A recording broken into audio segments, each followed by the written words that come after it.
In the highlands of Moba, where the mist clings to the mountains like a shy lover, there stands a hill. And on that hill, within a dark cave, there is a mirror. But this is no ordinary mirror. It does not reflect faces. It reflects truths. The villagers call it Elenum the Stone Mirror. They say it shows you not what you look like, but what you truly are. In the village nestled at the foot of this hill lived a girl named Nia. Oh, she was a sight to behold. Skin as smooth as polished river stones, eyes that held the spark of distant stars, and hair as dark as a moonless night. But her beauty was a double-edged sword, for it had made her proud. She would openly mock those she deemed less fortunate in looks, her laughter sharp and cruel. Her mother, wise with age, would often warn her, "Child, beauty is a fleeting guest. It is kindness that the ancestors remember." But Nia would just toss her head and laugh. "Then let the ancestors remember me as the most beautiful of all."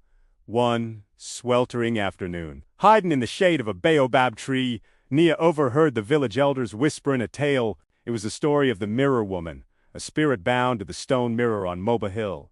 The legend said she could grant eternal beauty to anyone brave enough to gaze into the mirror under the light of a full moon. A dangerous fire of temptation ignited in Nia's heart.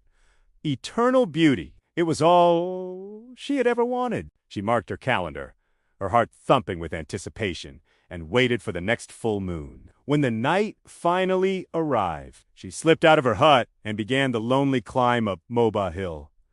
The cave was an icy breath against her warm skin, the only light a sliver of silver from the moon piercing the darkness. And there it was, Elenum, a tall, imposing slab of glassy stone, its surface gleaming like still, black water. Nia approached, her footsteps echoing in the silence. She looked at her reflection, and her breath hitched. The girl in the mirror smiled, but her smile was wider, sharper than Nia's own. Then the reflection blinked. A voice, smooth as silk yet cold as the grave, slithered out from the stone. "Beautiful girl, do you wish for your beauty to last forever?" Nia was terrified, but her vanity was stronger than her fear. "Yes," she whispered, her voice trembling. "Then give me something you do not need," the reflection said, its eyes glinting. "Give me your shadow." Nia hesitated for only a moment before a laugh escaped her lips. "A shadow? What use was a shadow?"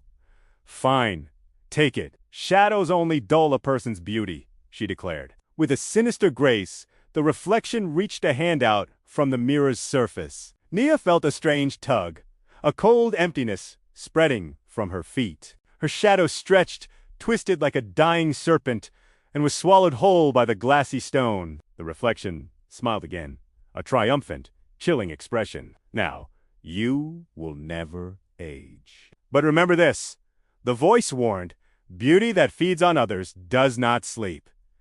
And then the mirror went still, just a cold, dark stone once more. Nia returned to her village, her heart soaring with pride. Her skin seemed to glow from within. Her eyes sparkled with an unnatural light. But her triumph was short. The next morning, the village erupted in screams. When Nia walked into the morning sun, she cast no shadow. Fear replaced admiration. The villagers avoided her, whispering behind their hands. Children cried and ran from her sight. Even the dogs would whimper and flee. Her beauty had become a mark of the unnatural, a brand of her curse. And at night, things grew worse. Every time she glanced at a reflective surface of polished pot, a puddle of water, her reflection seemed different. It grew a little darker, its smile a little crueler. Soon, it no longer mimicked her movements. It began to whisper to her from the other side. "You took my place. Now it is my turn to live." One night, the whispers became reality. Nia awoke with a start, a cold dread washing over her. Standing over her bed was her reflection, fully formed and terrifyingly real. It was wearing her face, her beauty, but its eyes were ancient and cold. It leaned in close, its whisper a chilling caress.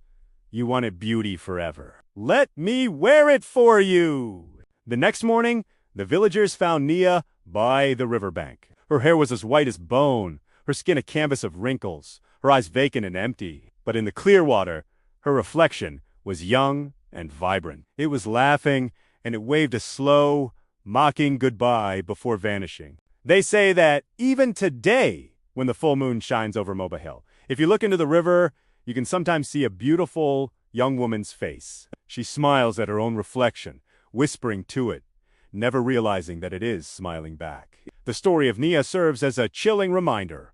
Beauty without humility is a curse that consumes itself. Those who fall too deeply in love with their own reflection may one day find themselves replaced by it. Thank you for listening. If you enjoyed this story, please like and subscribe for more Tales from the Shadows.